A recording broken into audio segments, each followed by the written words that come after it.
Secret Chronicles, the crazy experiment over the Marshall Islands where a plane flew through the epicenter of a nuclear mushroom.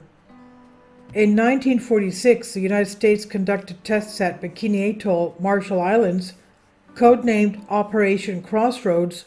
2 nuclear explosions, Able and Baker, set off a long chain of experiments that devastated the Pacific ecosystem. To measure the parameters of the explosion, the U.S. military sent aircraft directly into the center of the nuclear mushroom, and representatives from different countries, including the Soviet Union, observed what was happening from the ground. In 1945-46, the United States was looking for a suitable site for nuclear testing, and the choice fell on the Marshall Islands. They were under the control of the States, were sparsely populated and had a rather mild climate.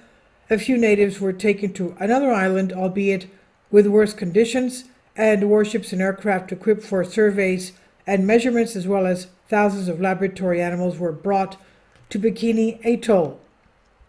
In the summer of 1946, a series of 2 nuclear explosions with a capacity of 23 kilotons each thundered.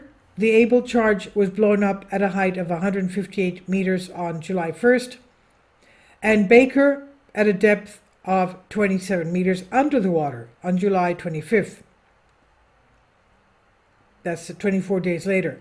3 explosions were originally planned, but the last had to be abandoned because after the Baker, the U.S. military was unable to deactivate the ships.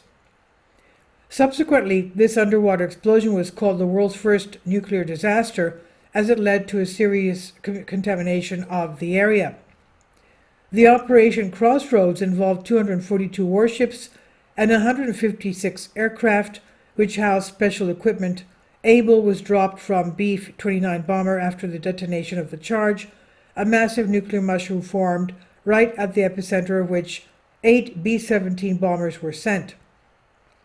On board were automatic photographic equipment, collections of air samples, and radiation detectors.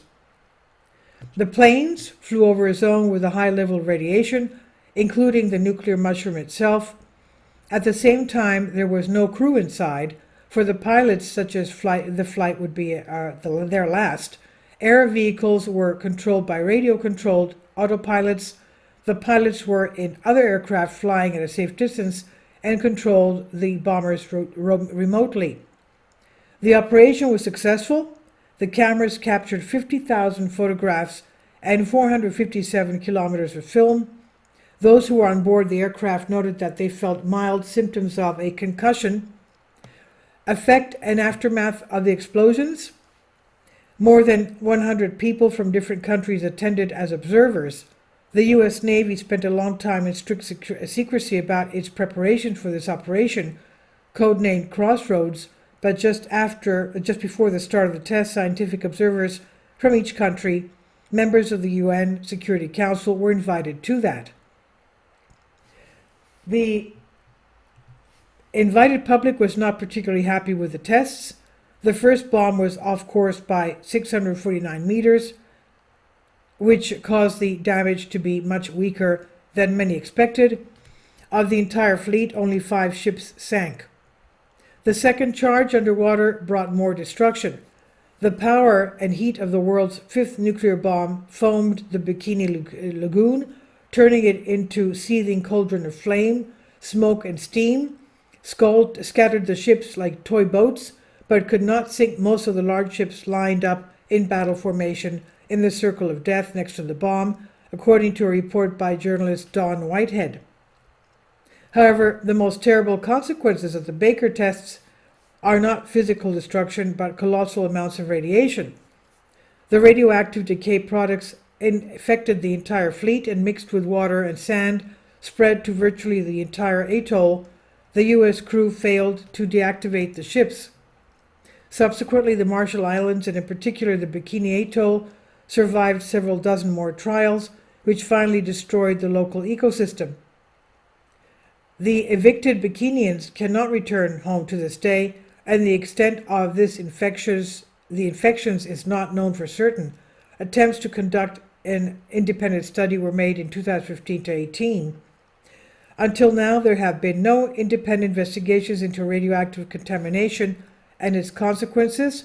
All the previous years on the Marshalls, if any study of water and soil was carried out for the background radiation, then it was done exclusively by the military, quotes El País Monica Rucco, Deputy Director of the Center for Nuclear Research at Columbia University. In a predictable way, scientists recorded a significantly increased radiation background, in some cases even exceeding the figures for Chernobyl and Fukushima. And this is on Soul Ask. Please leave your comments, and thank you for your support. Please support my Patreon account. The daily posts are 5 videos daily, and they are totally different from what I have on my YouTube channel. Thank you so much for your support and that you find all my content so interesting. You'll find the Patreon account details in the description box below.